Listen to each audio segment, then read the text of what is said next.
नमस्कार दोस्तों, मेरा नाम है Basant and I am a banker. बच्चों की दुनिया में आपका स्वागत है। दोस्तों, इस वीडियो में हम बात करने वाले हैं SSA यानी कि सुकन्या समृद्धि अकाउंट, जो कि सुकन्या समृद्धि योजना के अंतर्गत आता है। सारे फीचर्स की बात करेंगे इस वीडियो के अंदर, क्या हैं इसके फ़ायदे, क्या हैं इसकी लिमिटेशन, दोनों ही बात करेंगे। देखिए, इसका सबसे बड़ा फ़ायदा तो यही है, यहाँ पे आपको टैक्स बेनिफिट मिल जाते हैं अंडर सेक्शन 80C। दूसरा, यहाँ आपको इंटरेस्ट रेट भी काफ़ी अच्छे मिल जाते हैं। PPF या EPF या जितनी भी डेट सेविंग स्कीम्स हैं, इन सबसे ज़्यादा इंटरेस्ट रेट आपको यहाँ मिल जाता है। अब डेफिनेटली यहाँ वही लोग निवेश कर सकते हैं जिनके यहाँ गर्ल चाइल्ड हैं। तो अगर आपके यहाँ गर्ल चाइल्ड है और आप यहाँ डेट सेविंग में इन्वेस्ट करना चाहते हैं तो आपके लिए यह स्कीम बहुत ही अच्छा विकल्प है। अगर आप टैक्स में बेनिफिट भी चाहते हैं और इंटरेस्ट रेट भी अच्छा चाहते हैं तो यह स्कीम आपको दोनों प्रोवाइड कराएगी। तो सुकन्या समृद्धि योजना से रिलेटेड सारे क्वेश्चन आंसर करेंगे इस वीडियो के अंदर। हम कौन इसमें इन्वेस्ट कर सकता है, कितना मिनिमम इन्वेस्ट कर सकता है, कितना मैक्सिमम इन्वेस्ट कर सकता है, 1 साल के अंदर आप विड्रॉ कर सकते हैं या नहीं कर सकते हैं, क्लोजर आप इसका कब कर सकते हैं, मैच्योरिटी आपकी कब होगी। तो इस वीडियो के अंदर आप अंत तक बने रहिए।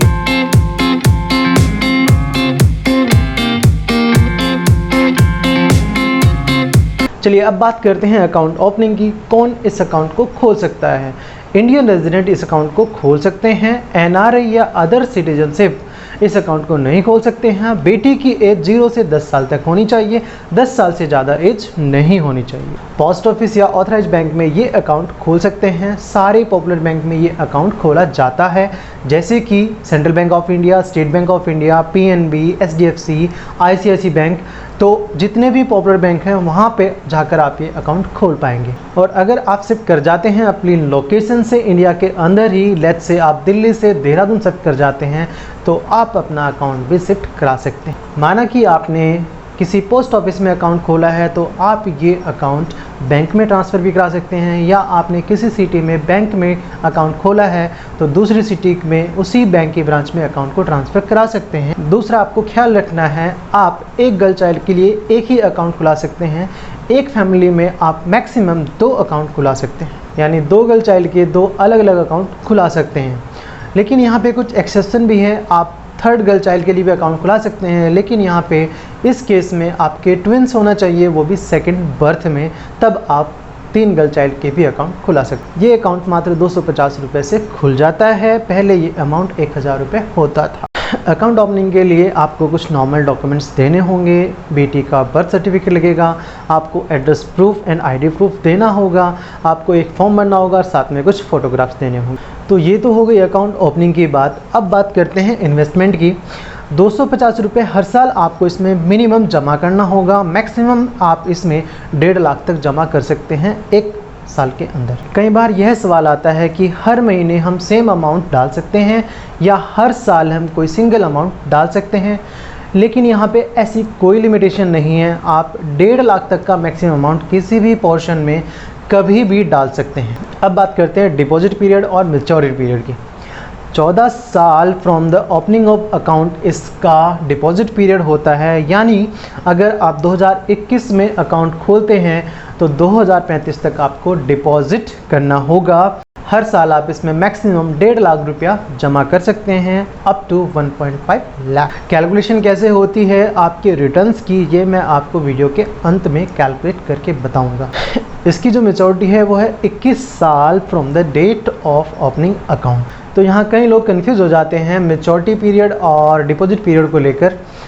वो सोचते हैं कि 14 साल की जब बेटी की एज होगी तब तक आपको डिपॉजिट करना है, और जब उसकी एज 21 साल हो जाएगी तब आपको विड्रॉ करना है। ऐसा नहीं है। यहाँ पे हम एग्जांपल देके समझाते हैं आपको। अगर आपकी बेटी की एज 5 साल है और यहाँ पे 14 साल डिपॉजिट पीरियड है, तो आपको 5 साल से प्लस 14 साल यानी कि 19 साल की जब आपकी बेटी की एज हो जाएगी तब तक आपको यहाँ पे इन्वेस्ट करना है। और जब उसकी एज यानी कि 5 + 21 साल यानी कि 26 साल हो जाएगी, 26 साल की एज में आपको ये अमाउंट पूरा मिल जाएगा। चलिए बात करते हैं अब इंटरेस्ट रेट की।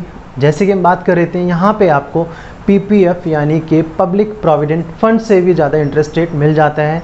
PPF का जो आज की डेट में इंटरेस्ट रेट है वो है 7.1%, एंड जो सुकन्या समृद्धि योजना में जो इंटरेस्ट रेट है वो है 7.60%। यानी आप यहाँ मान के चलते हैं कि आपको आधा % PPF जो अकाउंट है उससे ज़्यादा आपको यहाँ पे इंटरेस्ट रेट मिल रहा है। और यह इंटरेस्ट रेट क्वार्टरली चेंज होता रहता है। यहाँ इंडियन गवर्नमेंट डिसाइड करती है हर स्कीम के लिए कितना इंटरेस्ट रेट रखा जाए। और ये जो इंटरेस्ट रेट है इसकी जो कंपाउंडिंग होती है वो एनुअली होती है, और जब मेच्योरिटी हो जाती है तो उसके बाद आपको कोई इंटरेस्ट रेट नहीं मिल सकता है। यानी कि जब आपका मेच्योरिटी हो जाए, यानी कि पूरा 21 साल का आपका मेच्योरिटी पीरियड कंप्लीट हो जाता है, तो आपको ये पैसा निकाल लेना चाहिए और इस पैसे को आपको अपनी बेटी के लिए कहीं और इन्वेस्ट कर देना चाहिए। अब बात करते हैं टैक्स बेनिफिट्स की। एग्जेम्प्टेड यानी कि ट्रिपल ई कैटेगरी के अंदर आता है। यहाँ पे आप जितना भी इन्वेस्टमेंट किया है उस पर आपको यहाँ अंडर सेक्शन 80C के तहत रिबेट मिल जाता है, और आपने जितना भी इन्वेस्टमेंट यहाँ किया है उस पर जो इंटरेस्ट होता है उस पर भी कोई टैक्स नहीं लगाया जाता। तो जितना भी यहाँ आपका फाइनल अमाउंट बनेगा उस पर आपको कोई टैक्स नहीं लगेगा, आप पूरा अमाउंट आप निकाल सकते हैं। क्योंकि यहाँ टैक्स बेनिफिट अच्छे हैं, इंटरेस्ट रेट भी अच्छा है, तो मैं कहूँगा डेट इंस्ट्रूमेंट के अंदर आपको यहाँ अच्छे रिटर्न्स मिलेंगे। चलिए अब बात करते हैं विड्रॉल की। आप इस पैसे को कब और कैसे निकाल सकते हैं। यहाँ देखिए, आप दो ही केस में पैसा निकाल सकते हैं, या तो बेटी की हायर एजुकेशन के लिए, या दूसरा केस है बेटी की शादी। अगर मैच्योरिटी से पहले होती है तो आप ये पैसा निकाल सकते हैं। अगर बेटी की एज 18 साल हो चुकी है और वो हायर एजुकेशन के लिए कॉलेज में पढ़ना चाहती है, तो आप इस पॉलिसी के अंदर जितना भी पैसा जमा है, यानी कि जब तक वो 18 साल की एज में आ जाती है तब तक आप अगर 50% उस पैसे का यूज़ कर सकते हैं उसकी हायर एजुकेशन के लिए, और बाकी का जो पैसा होगा वो उसकी शादी के लिए आपका इन्वेस्टेड रहेगा। अगर बेटी की शादी आपकी मैच्योरिटी पीरियड से पहले होगी तो आपको उस टाइम ये पैसा निकाल सकते हैं, और आपको यहाँ ये अकाउंट बंद करना पड़ेगा, क्योंकि ये अकाउंट जो है बेटी की हायर एजुकेशन को प्रमोट करने के लिए है और उसकी शादी के लिए ये क्रिएट किया गया है। उसी के लिए यह सुकन्या समृद्धि योजना क्रिएट की गई है। अब बहुत लोग ये भी सवाल करते हैं कि अगर हम इस अकाउंट में बीच में बंद करना चाहें तो क्या ये पॉसिबल है। तो जनरली मैं कहूँगा ये पॉसिबल नहीं है, क्योंकि इस अकाउंट की जो भी पॉलिसीज़ हैं वो इसको अलाउ नहीं करती। आप इस अकाउंट को खाली 2 या 3 ही केस में बंद करा सकते हैं। अनफॉर्चुनेटली लाइफ केस हो, यानी कि अगर बच्ची की डेथ हो जाती है तो उस केस में आप इस अकाउंट को क्लोज करा सकते हैं, या अगर फैमिली में गर्ल चाइल्ड पे कोई लाइफ थ्रेटनिंग डिसीज़ हो जाती है उस केस में उसकी लाइफ को बचाने के लिए इस पैसे का यूज़ किया जा सकता है। या थर्ड केस ऐसा भी हो सकता है कि अगर बेटी का स्टेटस इंडियन रेजिडेंट से NRI हो रहा है या किसी और कंट्री की सिटीजनशिप उसको मिल जाती है, तो उस केस में भी आपको ये अकाउंट क्लोज़ कराना होगा। बट जनरली ऐसा बहुत कम केस में होता है, तो मैं कहूँगा जनरली ये पॉसिबल नहीं कि आप इस अकाउंट को क्लोज़ करें, इसको आप चलने देना चाहिए। कई बार लोग पूछते हैं कि हम ये अमाउंट अफोर्ड नहीं कर पा रहे हैं, और कभी कभी जो सिचुएशन होती है फैमिली की वो पैसा जमा करने में या डिपॉजिट करने में प्रॉब्लम करता है। तो मैं यहाँ कहूँगा कि इसका जो मिनिमम अकाउंट है 250 रुपये, वो भी 1 साल के अंदर, it is not a big deal. आप इसको 250 रुपये को कभी भी जमा करा सकते हैं। इससे आपका जो अकाउंट है वो एक्टिव रहेगा और आपको जो इंटरेस्ट रेट है वो इसी स्कीम के अंदर मिलेंगे। अगर आप बाई चांस इस अकाउंट में 250 रुपये भी जमा नहीं कराते हैं तो आपका अकाउंट इनएक्टिव हो जाएगा और उस पर जो इंटरेस्ट रेट है उसका भी आपको लॉस होगा। तो मैं चाहूँगा कि आप यहाँ पे 250 रुपये एटलीस्ट हर साल जमा करें, इससे आपका अकाउंट एक्टिव रहेगा। और बाई चांस आप यहाँ पे पैसा नहीं जमा कर सकते, अगर आपने सपोज़ 5 साल तक पैसा नहीं जमा किया है और आप ये अकाउंट फिर से रिवाइव कराना चाहते हैं, तो आपको यहाँ 50 रुपये का पेनल्टी प्लस जितने साल तक आप यहाँ पे इनएक्टिव रहे हैं, आपने डिपॉजिट नहीं किया है, वो टोटल एरियर के रूप में आपको देना होगा, और उसके बाद आपका अकाउंट रिवाइव हो सकता है। इसके अलावा सवाल आता है कि कुछ लोग होगा कि हमारी बेटी 10 साल से ज़्यादा की है, क्या हम इस अकाउंट को खुलवा सकते हैं? नहीं, आप इस अकाउंट को नहीं खुलवा सकते हैं। ये अकाउंट 10 साल से कम उम्र की बच्ची के लिए होता है, लेकिन ऐसा नहीं है कि आपके लिए यहाँ कोई इन्वेस्टमेंट की स्कीम्स नहीं है। इसके अलावा भी यहाँ बहुत सारी स्कीम्स हैं इन्वेस्टमेंट के लिए। चलिए क्विकली हम कैलकुलेशन भी देख लेते हैं कि कितने इन्वेस्टमेंट में आपको कितना पैसा मिल जाता है। चलिए, हेलो दोस्तों, ये है सुकन्या समृद्धि योजना कैलकुलेटर, और यहाँ पे जो आज का लेटेस्ट रेट है 7.6% है, जो कि गवर्नमेंट डिसाइड करती है। आपका मान लीजिए सबसे जो मैक्सिमम इन्वेस्टमेंट हमने जो बताया वो 1.5 लाख रुपये है 1 साल का, तो वही यहाँ पे पहले चेक कर लेते हैं।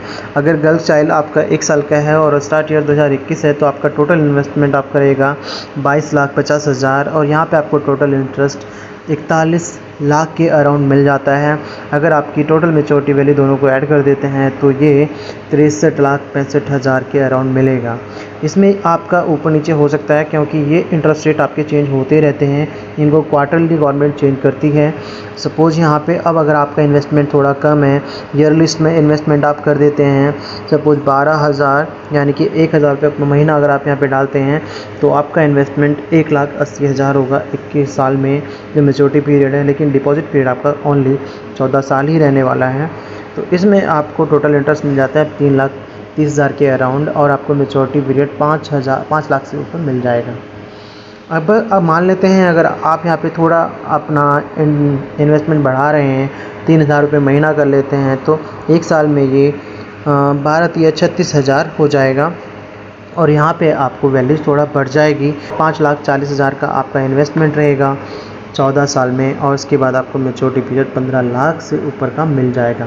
यानी कि यहाँ पे आपका हायर एजुकेशन प्लस शादी के लिए आप आराम से एक नॉर्मल शादी कर सकते हैं। तो यहाँ हमने कैलकुलेशन भी देख ली कि कितने इन्वेस्टमेंट में आपको कितना रिटर्न्स मिल रहा है। आपके बच्चों के लिए निवेश के लिए और भी बहुत विकल्प हम लेके आएंगे। अपने बच्चों के बेहतर भविष्य के लिए इन्वेस्टमेंट ज़रूर कीजिए, चाहे वो लड़का हो या लड़की। और हमारे साथ बने रहिए।